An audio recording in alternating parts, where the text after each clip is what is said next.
8 nouveaux otages sont tombés hier matin dans le piège d'Ouvéa.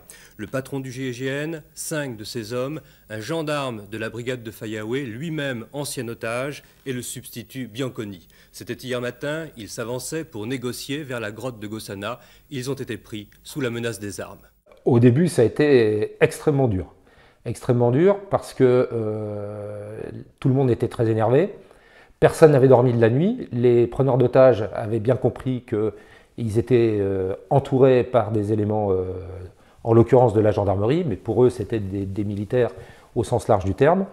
Ils étaient dans un stress énorme. Le chef donc des preneurs d'otages, Alphonse Dianou, s'est tout de suite mis en avant, a commencé devant moi à faire des déclarations extrêmement dures. Et rapidement, il a défié les gens qui étaient tout autour de la grotte en faisant monter un gendarme du fond de la grotte, en l'attachant à un arbre et en menaçant de l'exécuter.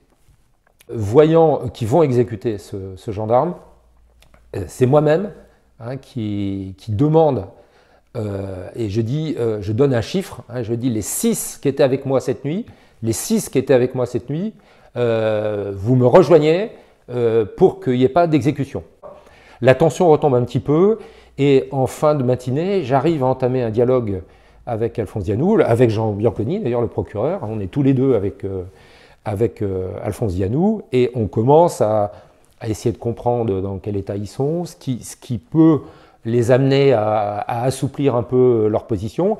Et surtout, on va rapidement à l'idée que tout le monde est épuisé et qu'il faut peut-être commencer par boire et manger. Et donc, la négociation de départ se fait sur des choses très basiques, manger et boire pour tout le monde. Et donc là, on a un climat qui va progressivement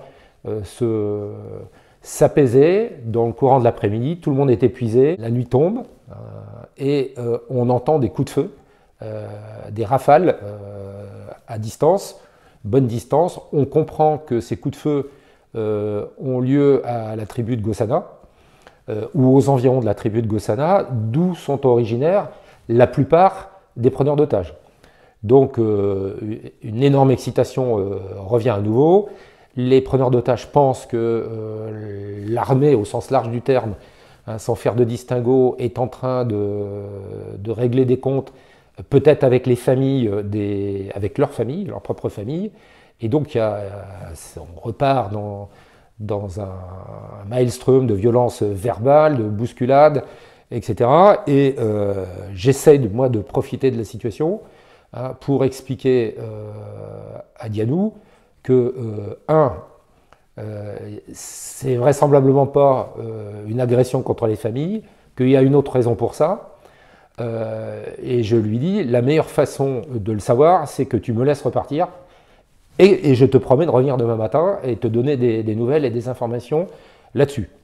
Arrivait assez vite à mon esprit l'idée que ma médiation, j'allais pouvoir la mettre en place. Clairement, si vous voulez, la posture gouvernementale de l'époque était un frein terrible à une résolution pacifique du dossier, puisque toute la montée en pression, les décisions qui ont été prises après la prise d'otage des gendarmes sont allées à l'inverse de ce qu'il aurait fallu faire pour pouvoir faire un travail normal de recherche d'informations, de mise en place d'une négociation maîtrisée et de solutions qui soient, si possible, pacifiques, ce qui était possible dans cette triste affaire.